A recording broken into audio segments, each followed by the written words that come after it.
Welcome. I'm Terry Christensen, and this is Valley Politics. Today we're going to talk specifically about Silicon Valley politics. How much influence does our dominant industry have in local politics? And given the Valley's near unanimous support for Hillary Clinton for president, what does the election of Donald Trump mean for tech companies and the local economy? Our expert guest is Michelle Quinn, who's covered tech policy and politics for Politico and the LA Times, and more recently for the Mercury News. Later, Christa Gannon will brief us on the work of Fresh Lifelines for Youth, or FLY. Then, on Where Are They Now, we'll talk with Wiggsy Sivertsen, a longtime community activist and the Valley's most prominent LGBT leader. All this next on Valley Politics.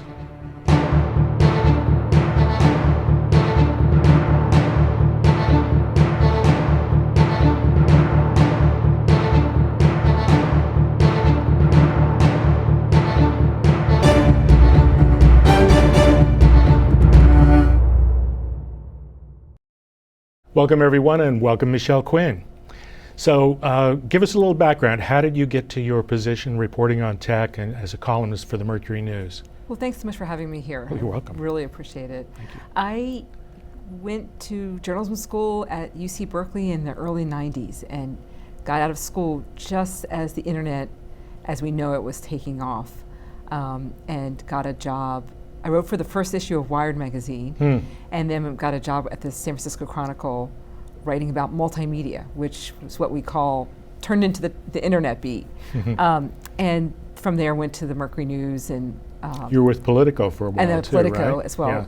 And it really is the industry town. This is the industry of our region is tech. So if you spend time here, you might, it's sort of a magnetic pull that pulls you in, and it's been really great because it's endlessly interesting, and there's always social and economic and regional issues that are associated with the tech industry. Are you a techie yourself? Do you fiddle with stuff at home? I'm not a fiddler. I'm not a fiddler at all. I'm a user. I'm a user, but kind of a heavy user. So I have opinions about browsers or. But no, I'm not a techie at all. What kind of beat is yours? How hard is it to get sources in the tech industry, which is, most people think, notoriously secretive? Not like reporting local politics where anybody will talk to you.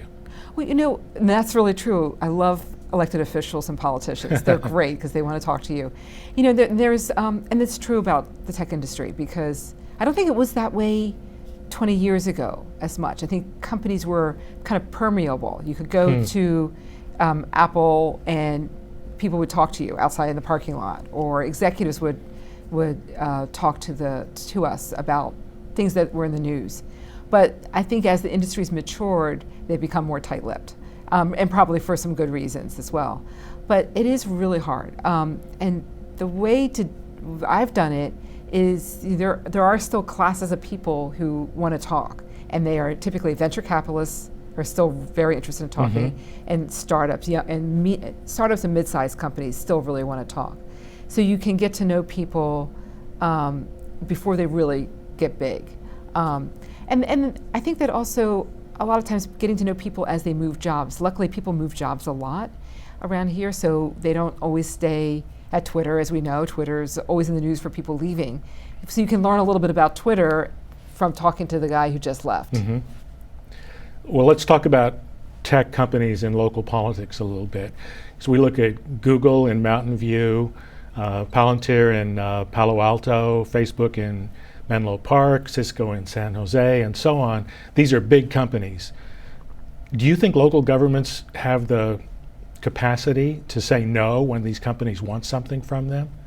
I think we've seen, and Apple and Cupertino is another major. That's huge, yeah. I think what we were seeing more and more, and is that kind of push and pull. So I do see, for example, Palo Alto, that push in Palo Alto against big development downtown. So big companies coming downtown. Yeah. And I think there is kind of a question in each of these towns is, okay, we want growth, we want jobs, but do we really want this? And there are residents who are voters who are there saying, we wanted jobs. We didn't really want this company to completely take over our downtown or change everything. So I've seen, particularly in Palo Alto, but also in Mountain View, kind of the governments really seem to be kind of running the show with the companies trying to influence it. Now, I'm not so sure about Cupertino, and it seems like San Jose and Cisco have I think, a pretty good relationship. But I don't know. I mean, I know you're interviewing me, but what do you think? Do you see that? Well, there was a time when I think it was very hard for local governments to say no. When Cisco wanted to go to Coyote Valley, yes. threatened to go to North Carolina instead, San Jose was going to open up Coyote Valley, I think. Right. Cisco changed its mind. Right. And that's happened in IBM did get into Santa Teresa in San Jose Right. after threatening to go to Arizona. But I think those threats become a little less credible with a company like Apple building this huge new headquarters. They're not going to pick up and leave, or even leave in a proportional sense. So I think that relationship is shifting a little bit. Right. And you're right, there's a little more pushback from local governments on some of what these companies want. Well, you can see, like in Cupertino, a lot of residents there are just looking and saying, how is this good for us? Yes, jobs are great, and it's great for the region, but how's it good for the Cupertino resident? And yes, then Apple rightly can say, let's just talk about the taxes we pay and the school districts that we fund, and the property taxes we pay. But that might not make a big enough difference for people who are saying, I cannot get to the grocery store. There's just too much traffic. So I'm seeing more municipalities pushing more. I guess the other piece of this is that these companies are also, should we say, not famous for local philanthropy. With a couple of exceptions, NVIDIA and Applied Materials come to mind. They're not really well known for supporting local arts groups, nonprofits, and so on. Maybe that'll change as they need more cooperation or better relations with local government. That's pretty interesting. I mean, because when I think about Facebook in particular, they are doing a lot, but it's very Facebook driven. So they have the 2 police officers that they are paying for. Mm-hmm. They have things that are. I think they have a preschool that mm-hmm. they are funding, and kind of in a needy area. So but they like to do things their way. I mean, that is very much the tech industry way. We want to be good citizens, but we're not really that interested necessarily in just handing money over to the local symphony or whatever it is. Yeah. And I've noticed that also in San Francisco. The arts groups in San Francisco are really struggling, and I'm sort of shocked because I think, well, why aren't you getting more money from tech, and they're not? They have sources of old money in San Francisco. Right, Bechtel. We don't have that yet in Silicon Valley. Maybe we'll get there someday. Yeah, right, exactly. I wanted to ask you, are there local elected officials you think are particularly attuned to high-tech issues? Wow, that's a really good question. I don't know. I mean, I do like to talk to Larry Stone because I think he's talking to all these companies all the time about... Yeah. Larry Stone is the county tax assessor. Yes, county tax assessor, about property tax assessment. So he knows exactly the value of the land that they're on and then the property inside, and it often has to have a little back and forth with his office about assessment. So I talked to him about what's going on, but I don't know the answer to that. Well, I bet a lot of them would like to be more in tune with it because it's such a big force here. Right. And a source of campaign contributions. Ro Khanna's campaign for Congress, for example, and actually Sam Liccardo, running for mayor of San Jose, is the first mayoral candidate who raised a lot of money from high tech. From tech industry. Yeah. Well, both of those are great examples of people who were really, knew how. Maybe good examples of people who the tech industry started to pay attention to. I mean, Roe and the tech industry kind of birthed each other in some way. Where, I don't think there would be a Roe without the tech industry. But I think that, his second attempt, which worked, I think that the whole industry and Roe learned so much about his first attempt to beat Mike Honda. But I think that it's interesting. Why hasn't there been that much of a local focus here on the tech industry focusing on local elected officials? I think for a long time they just didn't care very much about politics, period. There weren't issues that affected them very much. Right. Gradually, in this beginning maybe 20 years ago, and also with the Silicon Valley Leadership Group, which started 40 years ago, I guess. Right. They became more political. But local politics matters less unless they want a zoning, unless they want a specific piece of land use. Because otherwise local government doesn't do that much that directly affects their business. Housing and transportation might be a couple of the issues that affect them that they're getting more concerned about, I guess I should say. Well, when I first started covering Silicon Valley, it was in the mid-90s, and there was a proposition, Prop 211. Yeah. And that was a securities, changing how stock options. It was lawyers changing the rules so it would be harder for trial lawyers to sue Silicon Valley companies. And it was considered the birth of their political awareness, at the time. What year was that? I believe it was 1996. Yeah. Maybe it was 90. I think it was 96. So I think it was 96, and it was the creation of TechNet happened that year. Yeah. So this is when they started to say, wait, a state ballot initiative could really change us. Let's get to national politics. Silicon Valley was famously not very engaged in the Donald Trump campaign. There was one significant exception, but mostly Silicon Valley money went to Hillary Clinton. This valley voted overwhelmingly for Hillary Clinton. She lost. Donald Trump's the president. What do you think that's going to mean for Silicon Valley? Speculate. I think that they are really in a terrible position. It was. I think Mitt Romney would have been acceptable to a lot of them, including, of course, Meg Whitman. That was her mentor. Yeah. A lot of people here. She supported Hillary Clinton. Right, yeah. And if you're the CEO of HP, if you're Meg Whitman, this is not a very good time for you because she crossed the party line to support Hillary. I think that the business community is going to be in a tough place because I think business-wise, there may be some good things that come out of the Trump administration that makes sense for the tech industry. I'm thinking about if he changes the tax code. The tax code, yeah. Which allows them to repatriate, bring all that money that's overseas, bring it here at a low tax rate. I think that will make some people's day. I think where the problem is that the kind of the younger class of entrepreneurs here and CEOs really have positioned themselves in terms of their social worldview. So if you look at like Facebook's mission statement or Google's Alphabet's mission statement, Apple's perspective, these companies are positioning themselves as being for openness, diversity, a bunch of ideals, free speech, communication. That I can see they're just going to be at loggerheads pretty quickly with the administration. What are some of the specific key issue areas where this is going to happen? We can see it already happening with this idea of a Muslim registry. Now, is that something that Donald Trump is really going to spend time doing?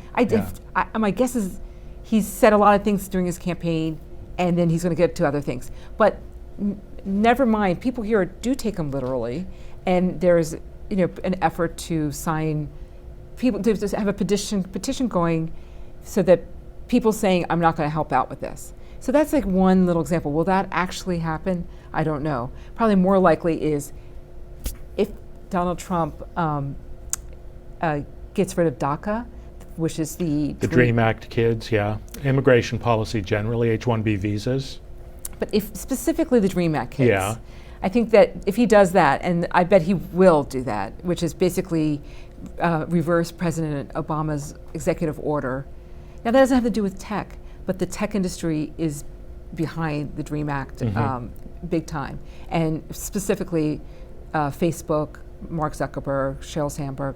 When Donald Trump reverses that, which I think he will, then I think that's going to create like a rounds of protests. So that's just one area. But there are also much more immediate issues for tech, like net neutrality, encryption, the H-1B visa, immigration policies. Right. Now, H-1B visa, I think that Trump has a very, he's said different things about it, but he's for foreign entrepreneurs coming here and spending some money, investment money, and making jobs here. He's been very clear about that. He's for keeping smart people who go to university here, which is a huge number of people.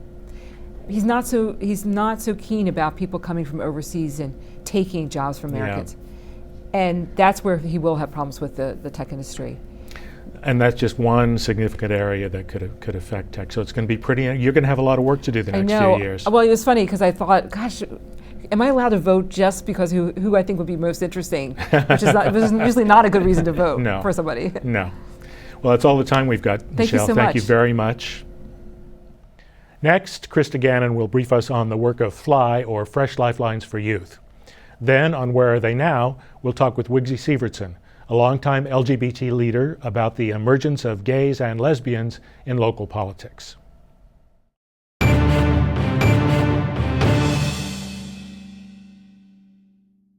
Hello, I'm Christa Gannon, the founder and CEO of Fresh Lifelines for Youth, also known as FLY. At FLY, we believe that all our children deserve a chance to become more than their past mistakes.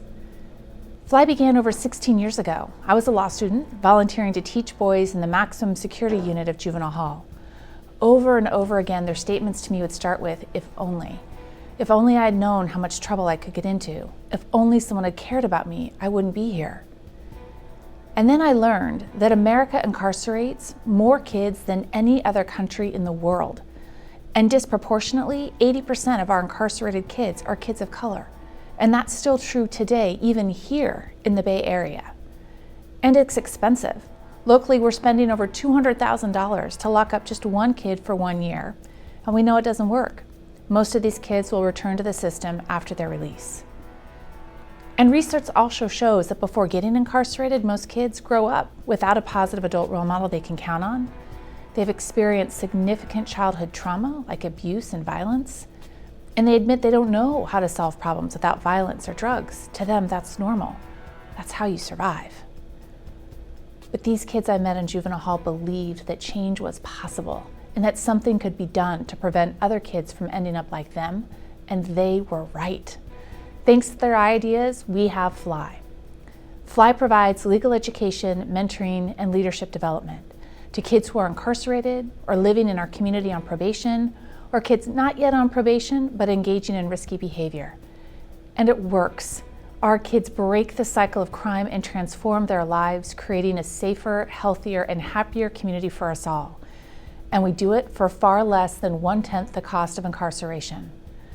But to make FLY possible, we need compassionate people like you to get involved. As volunteers in our mentor law programs, no prior experience required. As interns, ambassadors, donors. I invite you to learn more about FLY and give our kids the chance to change. Thank you. Silicon Valley is well known for being LGBT friendly, but that hasn't always been the case, as Wiggsy Sivertsen, a longtime LGBT leader, explains on Where Are They Now? Here's Wiggsy.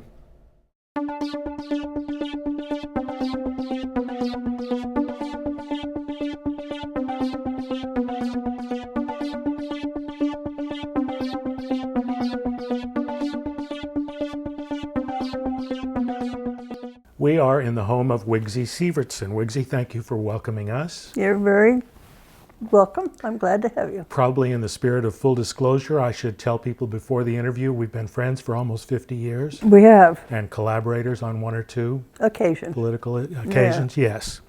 Tell us what you've been doing since you retired. You were 45 years as a counselor at San Jose State. Yeah, I was actually 47 years there. 47 years. And I retired and came home and broke my hip. Oh.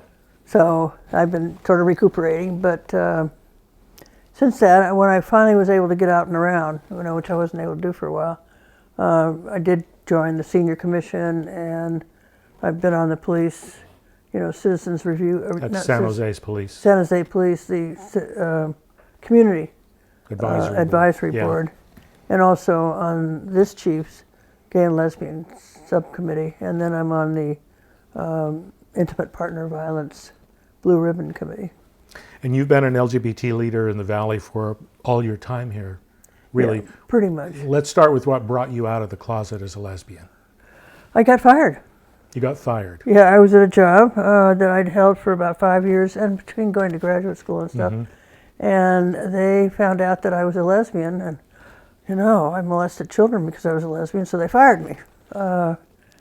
And I thought to myself, they're really stupid. I've worked for them for 5 years. I didn't figure it out. So they wanted me to go away quietly. They said, well, we'll let you come in on the weekend and gather your things. I said, no, I'm not going to do that. So I told everybody on the staff, all the volunteers, all the parents, and they picketed the place.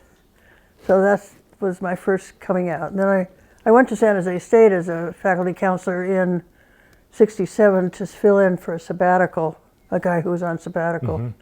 And then the following year he committed suicide, and so I ended up staying there. But when I went to San Jose State, I went to Bob Clark, who was then the president, a really wonderful man, and told him this is what happened, and I want to let you know that because I don't want to get fired again. He said, oh, go away, Wiggsy, do your job.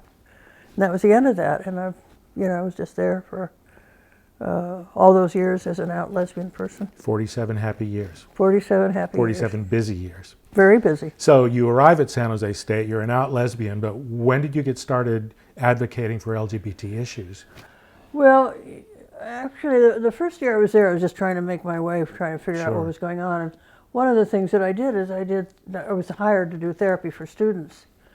But it struck me at the time is that doing therapy for people, anybody, students, anybody, and not, reaching out into the community and trying to deal with the issues in the community was probably not a good use of my time. So that's really what got me started.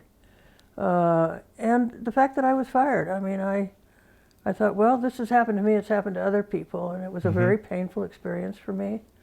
And I knew it was painful for other people, and I knew there was a lot of other discrimination. I did a lot of work with students in terms of doing interracial encounter groups and things like that. And so I thought, well, I just have to make some effort to change this world because it's not a nice world to be in. And you made a lot of effort over a lot of years. We're going to talk more about some of the specific LGBT political history, but you also were president of the faculty union, you were chair of the academic senate, so you weren't only active on LGBT issues. Oh, no. Why were these other things important? Wasn't LGBT stuff enough? No, because I have never really been a person that just focuses on one thing, like racism, sexism, because I think we're all in the world, and I think those issues are out there. So being chair of the Senate and the faculty union to me was important to make a contribution to the campus that had made such a contribution to my life, and also to model for our students particularly that you could be gay, lesbian, bi, or whatever and still have leadership roles and be focused on by your activities. You don't have to hide under a rock or something like that. So I thought it was really important for me. When I first came out, I was at San Jose State. I was the only out person on campus for some years. A long time. Yeah, and my thought was that if I was more out and did more things, and beside that, I wasn't just a gay person. Yeah. I was a faculty person at San Jose State that had a responsibility to take care of students' lives, and to me, taking care of students' lives meant taking care of the university as well. And you made it more comfortable for a lot of other people to be out. Yes, I think eventually, although I had a number of those people come up to me and say, I really love what you do, Wiggsy, but I do wish you'd be quiet about it. I thought, Well, that didn't work, did it? No, it didn't. I thought, how can I do this and be quiet? So Wiggsy, 1978, November 1978, that was a pivotal year for the gay rights movement in California, beginning with the defeat of the statewide Proposition 6, but also at the end of November, the assassination of Harvey Milk and George Moscone, the supervisor, the out gay supervisor, Harvey Milk in San Francisco. George Moscone, who was mayor. Some people may not know this who are watching this program. It's 1978. What effect did those events have on your activism and your political advocacy, the defeat of Prop 6 and the assassination of Milk and Moscone? Well, let me start with the assassination first. It hit me, pretty hard because it was such a painful thing. I knew Harvey, and had talked with him a number of times. And so it wasn't like we were personal friends, but, we knew each other was there and we backed each other up. And I just thought it was horribly painful. And did you meet him in the No on 6 campaign or before? Yeah, no, I met him in the No on 6 campaign. I did those TV shows with John Briggs. Ugh. And Proposition 6, the Briggs Initiative, would have banned homosexuals teaching in schools. Yes, Right. and anybody who supported homosexuals. Mm-hmm. You know, so we were going to alienate the whole world. So that then brought me, you know, through that painful experience and the Briggs Initiative, defeat of the Briggs Initiative, you know, kind of taught me something, because I really still believe pretty firmly if, you know, Carter and President Jimmy Carter. Yeah, Jimmy Carter and Ronald Reagan. Governor Ronald Reagan. And a couple of other people who were fairly important came out and said that the Prop 6 wasn't necessary. Mm-hmm. And I think they made a great contribution to our success in that campaign. I don't think we would have done it alone.